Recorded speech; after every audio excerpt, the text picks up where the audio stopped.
Bonjour à toutes, bonjour à tous. Ravie d'être parmi vous ce matin. Je me présente, Géraldine Russel. Je suis rédactrice en chef adjointe chez Medines et j'ai la chance de co-animer cette table ronde avec Dan Geiselhardt, qui est fondateur de la newsletter Tech Trash. Bonjour Géraldine. Dan. On va évoquer ce matin un thème brûlant d'actualité, la sobriété numérique. On en entend de plus en plus parler. Faire plus de choses, plus vite. Les usages technologiques se multiplient, voire se démultiplient. Et pour autant, les enjeux écologiques aussi, en même temps. Alors, est-ce qu'on peut faire plus, mais avec moins? Est-ce qu'on peut peut-être faire mieux? Est-ce que c'est encore possible de sauver la planète sans forcément brider le progrès technologique? On va discuter de tout ça avec nos invités. Chloé Claire, CEO de Neimer. Bonjour Chloé. Bonjour. Hugues Ferbeuf, représentant du think tank The Shift Project. Bonjour Hugues. Bonjour. Et Julien Nicolas, directeur numérique chez Groupe SNCF. Bonjour. Bonjour Julien. Peut-être pour commencer, on parle beaucoup de la 5G en ce moment, c'est un des enjeux technologiques d'actualité. Mais à quoi ça sert exactement la 5G? Peut-être que vous pouvez nous en dire un mot, Julien? Alors, je peux vous dire effectivement à quoi pourrait servir la 5G dans un groupe comme SNCF. Nous, à la SNCF, on a un objectif, c'est d'amener plus de personnes vers le train. Aujourd'hui, le train, c'est environ 10% des déplacements en France. Et on a un objectif d'amener plus de gens et donc d'aller vers 20% des déplacements. Ça, c'est très important, c'est notre métier. Et c'est important pour nous parce qu'on pense qu'on est aussi une partie de la solution dans le développement durable et donc d'enlever des voitures, pour être clair, la concurrence c'est la voiture, pour ramener des gens vers le train. Donc ça c'est l'objectif global. Pour cet objectif d'amener plus de gens vers le train, on utilise évidemment de la technologie, on utilise des innovations, on utilise plein de solutions et on utilise du numérique. Dans le panel de solutions, là je reviens à votre question précise sur la 5G, la 5G est une solution qui aujourd'hui est émergente. Et donc nous, on a décidé évidemment de la regarder, parce que je vous dis, on regarde l'ensemble des innovations qui nous permettent d'atteindre cet objectif, d'amener plus de clients vers le train.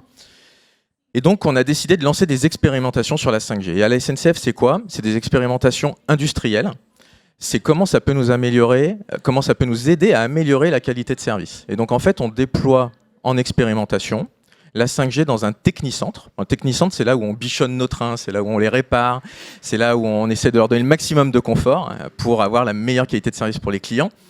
Et dans ces technicentres, on a besoin de connectivité. Parce que évidemment, les trains, ils ont de la donnée. Quand ils circulent, on a besoin de récupérer cette donnée. On analyse beaucoup de choses pour la maintenance, pour la réparation. Et donc, il faut de la connectivité dans ces technicentres. Et elle est difficile à avoir. Souvent, les technicentres sont en périphérie des villes, sont dans des zones dites blanches. C'est pas facile d'avoir du Wi-Fi qui marche bien partout, performant. Et donc, cette connectivité, on sait que la 5G pouvait nous aider. Et donc, on fait des expérimentations en plaçant de la 5G dans ces technicentres pour voir si ça nous aide à mieux traiter notre donnée plus vite. Parce que traiter de la donnée plus vite, c'est améliorer la qualité de service, c'est remettre les trains en circulation. Et donc, à la fin, c'est plus d'offres et plus de monde dans le train. Alors, vous avez quand même mentionné le fait qu'on estime en quelque sorte ce à quoi pourrait servir la 5G, mais on n'est pas sûr encore de ces usages-là. À quel point c'est possible d'anticiper finalement ces usages-là, notamment à la SNCF? Nous, je vous l'ai dit, c'est plutôt de l'expérimentation, c'est du test and learn. Donc on a un technicentre à Rennes dans lequel on a installé des antennes 5G pour voir si ça améliorait justement la capacité de traiter ces données, la capacité à nos agents de mieux intervenir et plus rapidement. Et donc on va regarder effectivement, si ça atteint nos objectifs de meilleure maintenance et de plus grande rapidité dans la maintenance. Et puis on mesure évidemment ce qu'on fait, c'est-à-dire la consommation énergétique, est-ce qu'elle est plus forte, moins forte dans le technicentre, le matériel dont on a besoin, parce que pour rebondir sur le sujet de la sobriété numérique, aujourd'hui un des gros sujets de sobriété numérique, c'est évidemment le matériel, le renouvellement des matériels. Et donc on regarde si quand on met par exemple de la 5G dans un centre, le matériel qu'on est obligé de remplacer ou pas, on essaye de le faire au juste besoin. Donc aujourd'hui on a ce terrain d'expérimentation. On va donc mesurer l'atteinte de nos objectifs, mais aussi la consommation. Et à la fin, on fera un bilan. Est-ce qu'il y a intérêt pour nous de déployer la 5G?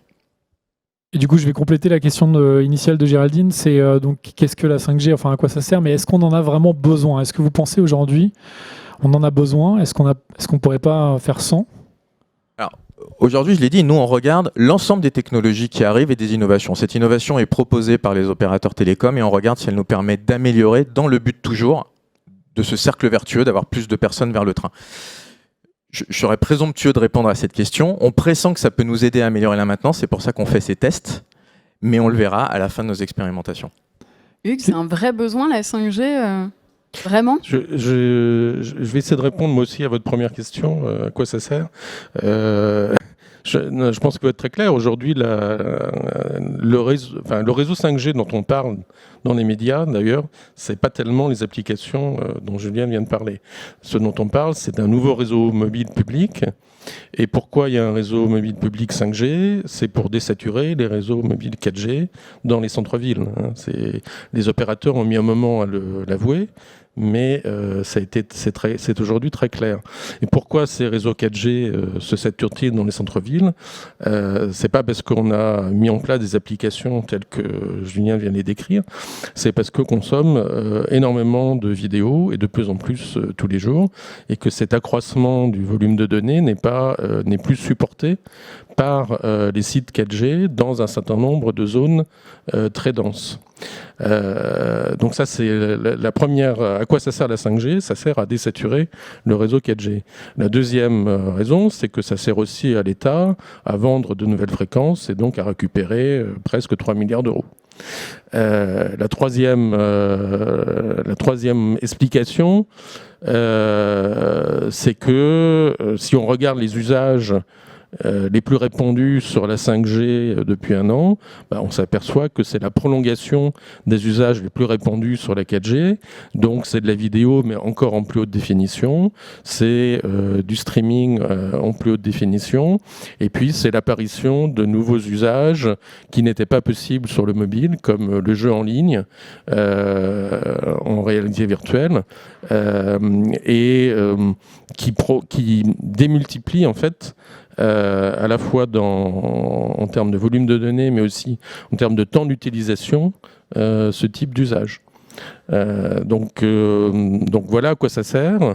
Et pour finir, je pense qu'il est vraiment très très important pour la clarté du débat, quand on parle de 5G, de bien faire la distinction entre un réseau public 5G multiservice censé couvrir plus de 90% du territoire, et puis la technologie 5G telle qu'on peut l'utiliser dans des sites industriels comme ceux de la SNCF, où la 5G est une technologie envisageable, mais comme d'autres, comme Julien l'a dit, simplement des sites industriels comme ceux de la SNCF, il y en a peut-être, en étant généreux, quelques milliers en France.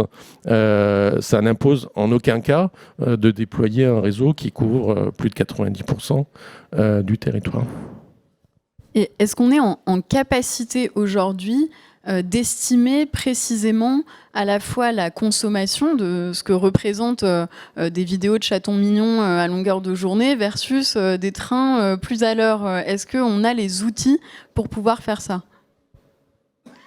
Je pense qu'on a les chiffres actuels sur la 4G qui sont ce que disait mon collègue, 80% d'usages sur de la vidéo et seulement 20% d'autres usages dans lesquels se situent les usages industriels d'optimisation, de processus, de productivité, etc. Donc en fait, c'est une vraie question à se poser sur cet usage de la 5G, c'est-à-dire quand on nous vend qu'on va pouvoir faire de la médecine à distance, qu'on va pouvoir aller dans des nouveaux territoires qui n'étaient pas connectés. En fait, c'est un faux message parce que le coût de la 5G est justement en particulier sur cette notion de démultiplication de la 4G, là où elle est en fait complètement saturée, ça va être les centres urbains.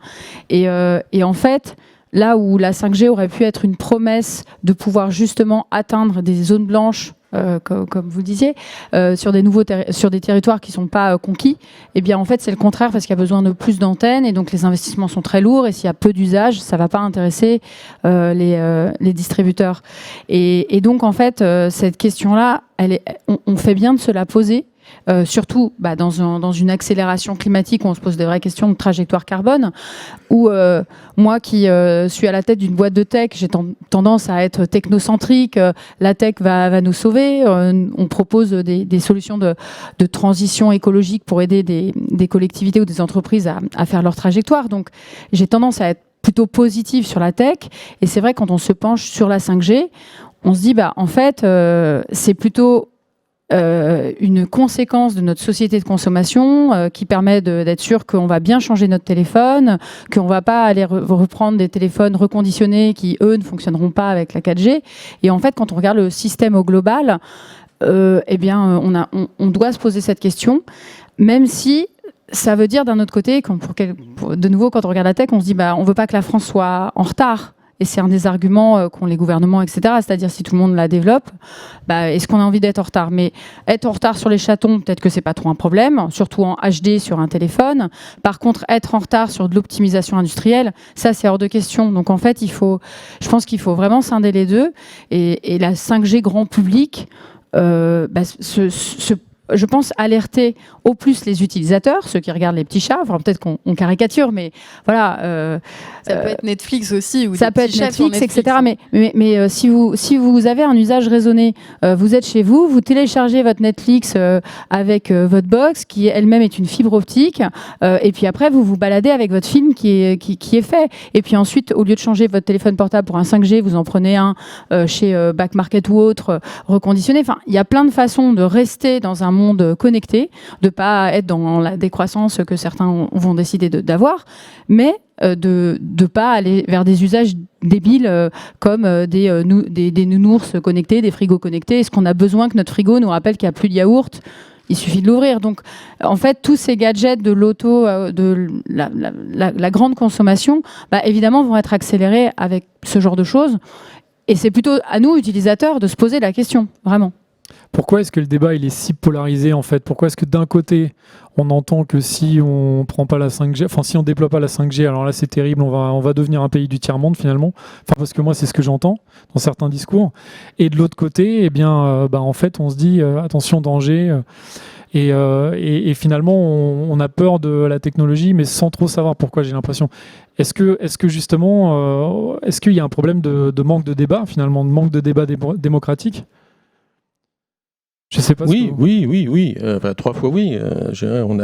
On a essayé d'animer ce type de débat l'an dernier, avant justement l'octroi des licences 5G par l'ARCEP, mais en fait par le gouvernement. Et on n'a pas véritablement réussi. C'est-à-dire que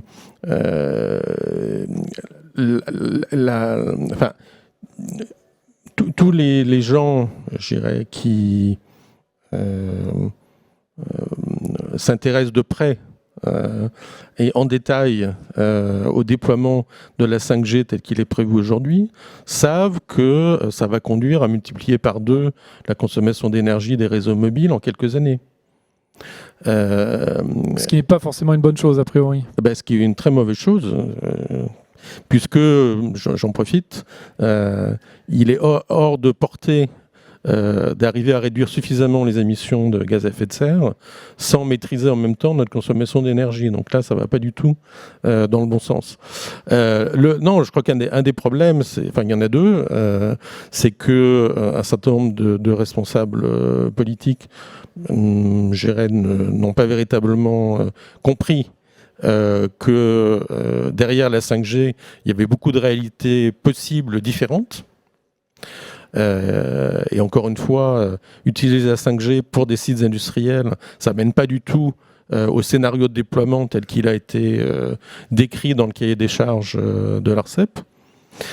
Et deuxièmement, je crois qu'il ne faut pas non plus négliger la présence de lobbies extrêmement puissants et ne pas oublier qu'aujourd'hui, les acteurs dominants du numérique ont besoin sans cesse d'un accroissement des débits pour pouvoir, je dirais quelque part, continuer à croître ou continuer à donner à leurs investisseurs l'espoir d'une croissance future.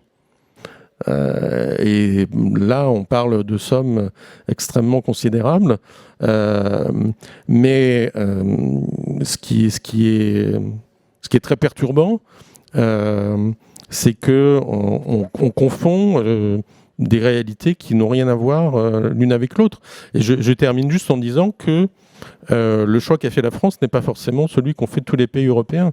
Regardez en Allemagne, l'Allemagne a fait le choix d'accorder des licences en fait, pour des réseaux privatifs 5G. Et de fait, pour des sites industriels, ça suffit largement.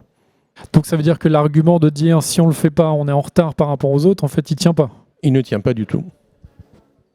Est-ce que la solution peut quand même en partie venir de la tech? Est-ce qu'on peut imaginer une technologie responsable ou est-ce qu'on a déjà dépassé ce cap-là? Oui, je vous vois sourire. Non, c'est une question difficile. Je pense que la technologie peut être responsable, mais si ceux qui utilisent la technologie le sont, c'est-à-dire que c'est bien à la fin les hommes et les femmes qui ont cette responsabilité. Donc il faut le regarder avec lucidité, avec responsabilité. On a besoin de technologie, nous, pour faire rouler des trains. On a besoin de numérique pour avoir les bons services et le bon niveau de confort pour les clients. Mais donc après, il faut apprendre, comme je disais, à l'utiliser en responsabilité. Aujourd'hui, voilà, le monde a les yeux ouverts. On sait que le numérique génère aussi des émissions de CO2 par de la consommation, par beaucoup d'utilisation de matériel. Donc nous, ce qu'on essaye de faire aujourd'hui dans le groupe SNCF, on a lancé un programme numérique responsable. C'est déjà d'arriver à mesurer ce qu'on génère avec ce numérique, puisqu'on a cette conscience écologique dans le groupe SNCF, je le disais, puisque notre produit, le train, fait partie d'une des solutions. Donc on s'est dit, on va aussi mesurer ce qu'on génère sur le numérique pour, à partir de ces mesures, comment est-ce qu'on peut améliorer les choses, être plus efficace, être plus efficient. Je prends quelques exemples. On est en train vraiment de réfléchir sur la dotation en matériel, le matériel qu'on donne à nos agents. On est un groupe gigantesque, on a 200 000 collaborateurs dans le groupe et dans le monde. Et donc évidemment, quand vous fournissez des téléphones, quand vous fournissez des ordinateurs, quand vous fournissez du matériel, nos contrôleurs ont du matériel pour regarder les billets, pour les scanner, etc. Il faut qu'on réfléchisse à un matériel qui soit durable. Et donc on est dans ces travaux-là de réfléchir sur le juste besoin en matériel. Et donc en fait, pour être clair, de limiter ce matériel. Le deuxième point, c'est la durabilité du matériel. Et donc à quel point nous, on est capable de le faire vivre dans le temps. Mais il faudra aussi qu'on le fasse vivre avec nos prestataires, avec nos partenaires. Et donc nous, en termes d'entreprise, on peut mettre des choses dans nos appels d'offres, on peut mettre des choses dans nos cahiers des charges pour la réparabilité, pour ces indices de durabilité. Et donc, je le disais, je pense que c'est pas un anti-techno, mais c'est la responsabilité qu'on a, nous, dans l'utilisation de cette technologie, de le faire avec conscience. Chloé, je vous voyais sourire tout à l'heure. Chez Neymar, vous utilisez beaucoup la technologie à des fins de faciliter la transition écologique. Vous pouvez nous en dire un mot ? Oui, tout à fait. Donc nous, ce que nous faisons, nous partons de données brutes qui sont soit dans l'open data, soit de partenaires qui justement font de l'IoT, donc des capteurs qui produisent de la donnée. Nous, on n'a aucun hardware, on utilise cette donnée brute et on va la raffiner via des outils algorithmiques de machine learning, soit de computer vision, soit de machine learning, pour en tirer une connaissance du territoire et des bâtiments qui va permettre en fait de mesurer différents scénarios et de trouver à chaque fois le plus optimum sur de multicritères. Donc on a besoin de données. Cela dit, sur par exemple la transition écologique, on ne va pas avoir besoin de données temps réel. Ce serait mentir qu'on ait besoin de la pollution de l'air toutes les secondes pour se projeter dans le temps. Par contre, on va avoir des entreprises partenaires avec qui travaillent sur des systèmes de vigilance anti-crue dans des territoires qui ne sont pas justement vérifiés par l'État, par DigiCru. Donc là, évidemment, c'est une notion d'alerting où on se dit peut-être que une antenne 5G pourrait, par exemple, aller plus vite. Maintenant, on est du domaine après de la réaction humaine, donc entre 1 milliseconde et 2 secondes de lag, peut-être qu'on est OK avec 2 secondes. Vous voyez, le temps qu'après vous sortiez de votre maison. Et voilà. Donc, de nouveau, c'est toujours une question d'usage. Et je pense que sur la transition écologique au global, le temps réel que peut apporter la 5G n'est pas nécessaire, qu'il est plutôt dans tout ce qui est médical, réaction, alerting, oui. Et donc, de nouveau, dans des cas industriels intéressants, voilà, de maintenance de train, de temps réel, de mieux informer les gens. Et après, bah voilà, on l'a dit, sur les usages publics, je pense qu'il y a quelque chose à faire dans le domaine politique sur cette transformation que vous faites à la SNCF, de se poser la question du matériel, et bien de faire se rendre compte à tout un chacun que un iPad 1 peut servir pour regarder des dessins animés pour les enfants. On n'a pas besoin d'un iPad 10. Peut-être qu'il n'y a pas encore un iPad 10. Peut-être que j'entendais un vieux téléphone peut servir de babyphone si on lui change son iOS. C'est plus l'iOS du constructeur, mais on peut mettre maintenant des trucs en open source, on peut réutiliser. Et donc la question du bon produit, du réusage et ensuite de la modularité des pièces, non au contraire de l'obsolescence programmée, ça c'est des actes politiques, parce que l'autre jour j'entendais qu'au Japon, pour des raisons de voyeurisme, on ne peut pas enlever le son de l'appareil photo, parce que sinon ils faisaient des photos par en dessous des jupes. Enfin, voilà. Bon, bah, ça veut dire que quelque part le gouvernement japonais a contraint des constructeurs internationaux, on parle de Apple et Huawei, de faire des systèmes comme ça. Donc en quoi l'Europe ou la France ne pourrait pas obliger ces mêmes constructeurs de dire il faut de la modularité dans ce que vous construisez, il faut pouvoir mettre des petites pièces qu'on change, c'est-à-dire une fois ça peut être la batterie qui a fait trop de cycles, bon ça c'est plus facile à changer, mais ça va être des cartes mères, des choses comme ça qui sont beaucoup plus modulaires et qui pourront être changées non pas par des très grands spécialistes, mais par des gens plus simplement, de la même façon qu'on va tous un peu changer notre écran dans la boutique du coin parce que c'est facile à faire. Et en fait, ça, si le politique, quelque part, on l'a dit, a décidé d'aller vers la 5G pour des raisons économiques, de croissance, etc., doit aussi faire cette éducation sur les usages, aussi bien sur les matériaux que sur du marketing, tout simplement, et du marketing auprès des gens qui utilisent, donc via les mêmes moyens, via TikTok ou via d'autres choses, pour dire, voilà, vous êtes engagé pour la nature, très bien, vous êtes devenu végétalien, etc. Mais n'oubliez pas que cet objet-là est très gourmand en énergie et qu'à chaque fois, et que vous pouvez changer vos usages. Et je pense que là, moi, je vois zéro marketing qui est fait sur le sujet, à part quand on est connecté à Shift Project, etc. On va nous envoyer de manière automatique ce genre de vidéo, mais quand on parle de marketing de masse, ce n'est pas seulement les gens qui sont intéressés par le sujet qui doivent recevoir l'information. Je voudrais juste rebondir sur ce que vous disiez. J'ai une question. Est-ce que vous pensez que cette sobriété numérique, elle doit passer par, comme vous disiez, par l'éducation, ou est-ce qu'elle doit passer carrément par la régulation, comme l'exemple que vous donniez au Japon, où finalement on oblige le constructeur. Est-ce que l'éducation, c'est vraiment suffisant en fait ? Je pense qu'il faut les deux. Il faut les deux. Il faut en fait, pour changer, il faut les deux, et malheureusement, il faut en passer par de la régulation. Mais après, en France, on a un peu de liberté. Dès qu'on touche à une liberté, c'est toujours très compliqué. Donc voilà, le pouvoir politique, il a l'ambition qu'il a, et il a aussi l'ambition de se faire élire. Donc voilà, on sait qu'il y a... Voilà. Mais bien sûr que sans régulation, mais peut-être que la régulation, au lieu d'avoir l'impression qu'on la met sur les usagers, on la met plutôt sur ceux qui construisent, sur les distributeurs, etc. Et là, ça fonctionne, parce que là, les gens ne vont pas lever le doigt, ou en tout cas aller dans la rue pour se plaindre. Alors déjà, je suis d'accord avec tout ce qui a été dit, magnifique. Plusieurs choses. Je pense qu'effectivement, quand on dit il faut être responsable, tout de suite on pense aux usagers. Bon, effectivement, c'est une partie du sujet. Ceci dit, pour assumer sa responsabilité, il faut déjà être conscient des conséquences de ses actes. Or, la conscience des conséquences de ces actes numériques, peu de gens l'ont, et il manque véritablement, je dirais, une campagne d'information grand public qui permet à chacun de savoir quel est le poids carbone d'un smartphone, 80 kg, quel est l'impact d'éteindre ou pas sa box pendant la nuit, etc. etc. quoi. Des gestes simples, mais enfin qui, sur 60 millions de personnes, pèsent beaucoup. Deuxièmement, quand on parle de responsabilité, et ce que tu disais à la fin, il faut également penser à l'offre. Et l'offre, c'est pas seulement les terminaux, effectivement, les smartphones, tout ça, mais il y a aussi toutes les plateformes qui utilisent le numérique finalement comme moyen d'accès pour leurs clients. Et de ce point de vue-là, et quand je dis plateforme, je pense pas seulement aux GAFAM, je pense à plein d'acteurs maintenant. Je pense aussi à tous les sites web où, lorsqu'on se rend sur la page d'accueil, on tombe immédiatement sur une vidéo qui se déclenche sans qu'on ait rien demandé. Ça s'appelle l'autoplay. C'est quelque chose que la proposition de loi issue du Sénat au mois de janvier prévoyait de supprimer.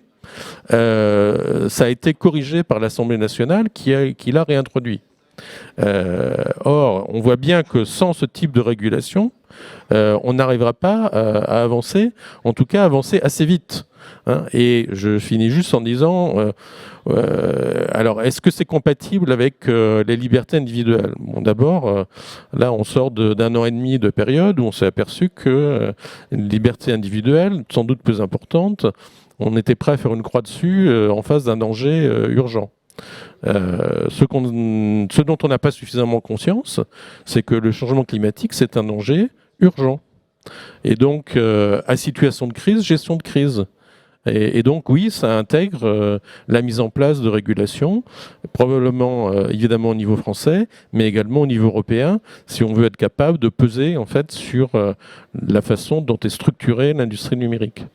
C'est là que l'éducation peut jouer un rôle sur cette prise de conscience à la fois des enjeux climatiques, écologiques, mais aussi des enjeux technologiques. Finalement, c'est des connaissances que le grand public n'a pas forcément de manière suffisante. Bah, si on arrive sur une plateforme et ils nous disent « Je vois que vous avez telle taille d'écran, je vous propose une optimisation à telle bande passante qui correspond », je suis sûre que 80% des gens diront OK. Ils diront pas oh ça va pas, je vais pas regarder. Ils vont dire OK s'ils voient qu'ils voient bien, ils seront contents.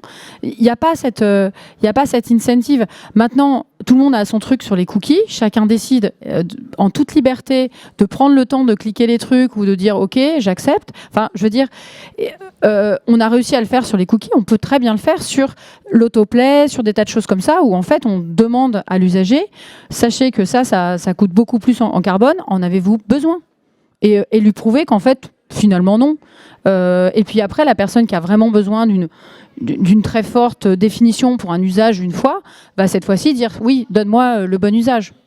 Mais ça, c'est des options qui n'existent pas. Et sans soit des campagnes marketing pour que les utilisateurs, quelque part, demandent à... Enfin, le B2C, ça vient quand même du besoin utilisateur. Donc, je veux dire, qui réclament ce genre de système ou une régulation descendante de la politique qui dit c'est mort, il n'y en a plus. Peut-être qu'on n'est pas obligé de dire il n'y en a plus du tout. On peut passer par des systèmes entre les deux. Alors, je voulais revenir sur une thématique qu'on a évoquée au cours de la conversation, sur les territoires, parce qu'effectivement, on parlait tout à l'heure de zones blanches versus des centres-villes ultra connectés. Est-ce que finalement, cette course à la technologie, faire toujours plus 4G, 5G, est-ce que ça ne risque pas de condamner finalement certains territoires qui n'auraient pas le même accès à ces hautes technologies ? Peut-être, Julien, vous pouvez nous en dire un mot, parce que le territoire, c'est quand même un peu votre enjeu aussi à la SNCF. Oui, parce qu'on est un groupe qui maille effectivement l'ensemble de la France. Moi, je peux me positionner sur les sujets, on l'a dit tout à l'heure, industriels.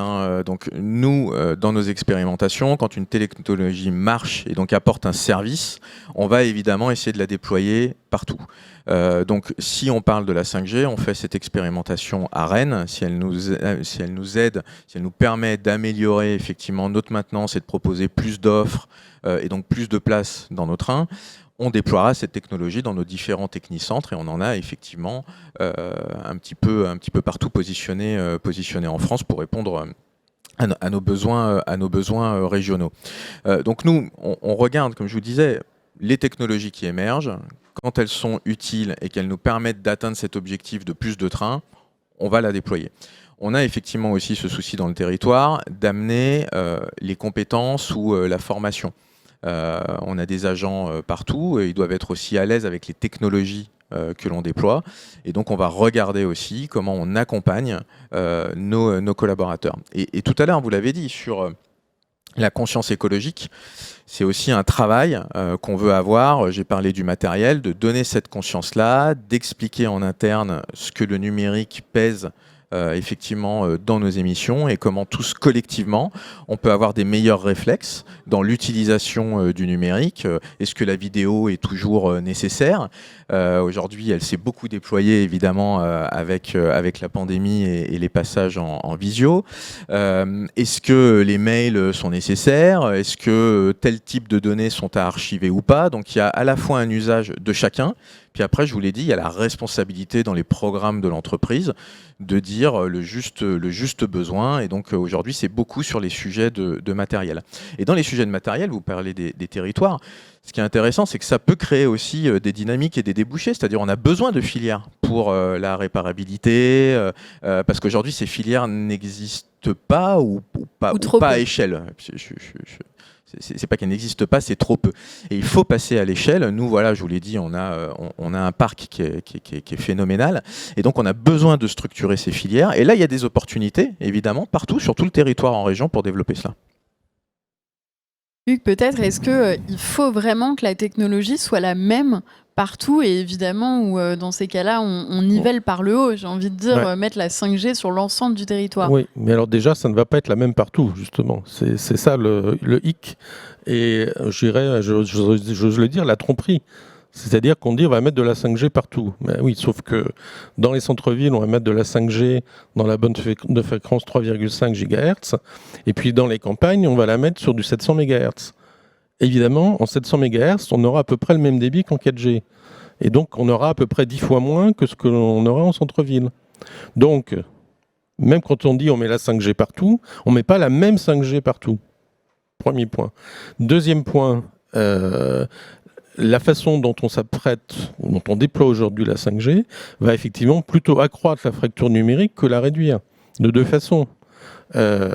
L'exemple que je viens de donner, à savoir que on aura maintenant accès dans les grandes villes à des débits auxquels on n'aura pas accès du tout dans les campagnes. Et deuxième point, on parle beaucoup de la résorption des zones blanches 4G. On a fait des progrès là-dessus, on ne parle pas assez des zones grises 4G, c'est-à-dire que les zones qui sont théoriquement couvertes par la 4G, mais où en fait la qualité de réception est suffisamment mauvaise pour qu'elle ne fonctionne pas une proportion suffisante du temps. Et notamment pour les gens qui essayent de faire du télétravail, c'est quelque chose qui est bien identifié. Et malheureusement, il n'y a pas de statistiques robustes là-dessus, mais ça correspond à beaucoup d'expériences courantes de millions de personnes. Donc ce que je veux dire, c'est que les opérateurs étant maintenant conduits d'une part pour respecter le cahier des charges, d'autre part pour essayer de générer des recettes permettant de couvrir les investissements 5G, ils risquent d'aller un peu moins vite pour améliorer le réseau 4G. J'aimerais juste rebondir sur ce que vous disiez, Chloé, sur les décisions politiques, donc qui pourraient justement couper un peu le robinet à un moment. Est-ce que vous pensez qu'il est raisonnable de penser qu'avec les décideurs politiques qu'on a et qui ont des postures quand même assez technosolutionnistes, en tout cas une partie d'entre eux, est-ce qu'il est raisonnable de penser que c'est possible que oui. des choix politiques soient faits vraiment dans ce sens-là ? Si on accepte qu'ils ont fait le choix politique, oui, à la 5G, je pense qu'ensuite ils sont capables de la réguler. C'est-à-dire que peut-être qu'ils sont pas capables de faire un choix politique fort, de dire non à ce progrès, mais par contre de la réguler, je pense. Je pense parce que ce que disait Hugues, l'urgence climatique est là. Alors évidemment, les politiques s'en emparent pas trop pour plein de raisons, parce que c'est pas facile et parce que c'est encore pire que ce qui nous est arrivé sur la pandémie. Mais moi, je pense qu'aujourd'hui, le public est prêt à l'entendre et comme un politicien, c'est encore plus qu'un B2C, c'est encore plus à l'écoute d'un potentiel votant, je pense que ça va vraiment faire partie du débat et je pense que c'est tout à fait possible. Maintenant, il faut qu'il y ait aussi un élan de la part des électeurs et là, on l'a vu sur la primaire écologiste, il y a eu une vague de gens qui sont inscrits et je pense que rien qu'il y ait 120 000 personnes alors qu'on pensait qu'il y en aurait vaguement 30 000, ça montre un intérêt, non pas de militants, mais de gens qui ont envie de participer. Et donc, et ça, forcément, ça va. enfin j'espère en tout cas, ça va avoir une influence positive. Donc même dans un gouvernement techno orienté, dont moi, entreprise innovante, je bénéficie, au-delà de cela, je pense que bien qu'ils aient fait des choix techno, ils sont des gens intelligents, ils peuvent bien comprendre que des régulations derrière sont nécessaires. Alors, est-ce qu'il faut brider la technologie ou est-ce qu'il faut carrément renoncer à une forme de progrès technologique? Parce que dans ce que vous dites, dans cette discussion, on sent quand même une forme de radicalité de la réponse, tellement les enjeux écologiques, climatiques sont quand même importants. Est-ce qu'il faut effectivement à un moment donné faire le choix de dire non, justement? Chloé, vous me disiez pendant la préparation de cette table ronde, d'une certaine façon, on irait plus vite sans aucun développement sur la question écologique. Tout à fait. Enfin, moi qui suis plutôt vraiment techno-positive, de m'être beaucoup plus renseignée avant cette table ronde, je l'avoue, vraiment, j'ai été fascinée par en fait les chiffres. Pour moi, la 5G, c'était le progrès, c'était la médecine à distance, c'était tout ce que je vous disais sur l'alerting, etc. En vrai, dans les usages, les chiffres le montrent et les chiffres actuels le montrent. C'est pas des projections, les chiffres actuels sur la 4G le montrent, c'est des usages idiots. Et devant ce constat-là, j'avoue que j'ai changé d'avis. Je pensais, je crois que vous m'aviez peut-être même invité en disant je serais à fond sur l'étendard 5G. En fait, il suffit de lire et de se renseigner pour se rendre compte que les chiffres parlent et ils parlent dès aujourd'hui.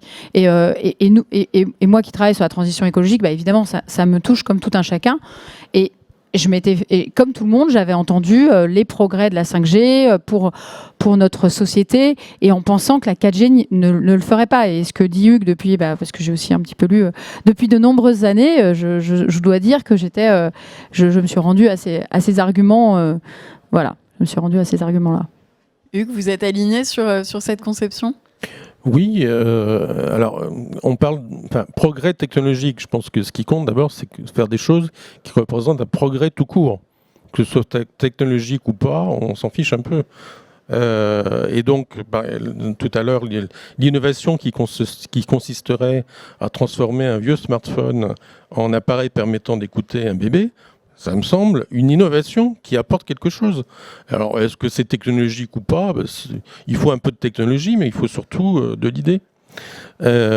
Et je pense qu'on est effectivement arrivé à une étape où on doit admettre que tout ce qui est possible n'est pas souhaitable. Et qu'aujourd'hui, on doit faire des choix qui sont sous contrainte. Et si on ne les fait pas suffisamment vite, ils vont être de plus en plus sous contrainte. Donc, dépêchons-nous de changer. Julien, peut-être pour le mot de la fin. Oui, moi je pense que la technologie... Moins d'usage idiot et plus d'usage d'utilité publique. Évidemment. Et on l'a dit, la technologie ou les innovations, si elles servent à la fin justement aussi nos objectifs dans le développement durable, dans la baisse de nos émissions, il faut s'en servir. Et je vous le disais, nous on l'utilise dans cet objectif-là de faire plus de trains. Donc c'est pas contre la technologie, mais c'est la regarder avec lucidité, avec responsabilité. Et nous, on la met à contribution de cet objectif majeur. Je vous l'ai dit, c'est doubler le nombre de personnes qu'on peut amener vers notre mode de transport. Ce sera le mot de la fin de cette table ronde. Merci à tous les trois d'avoir été avec nous pour ce débat riche, nourri. Merci à toi, Dan, d'avoir été à mes côtés. Et puis, vous pouvez, vous, en ligne, comme sur place, continuer avec une table ronde qui devrait vous intéresser si les enjeux écologiques sont parmi vos préoccupations, puisqu'on va parler de logement à énergie positive avec ma collègue Héloïse Ponce et puis avec Lorraine Boudard, journaliste chez Tech Trash. Merci à tous. Merci. Merci.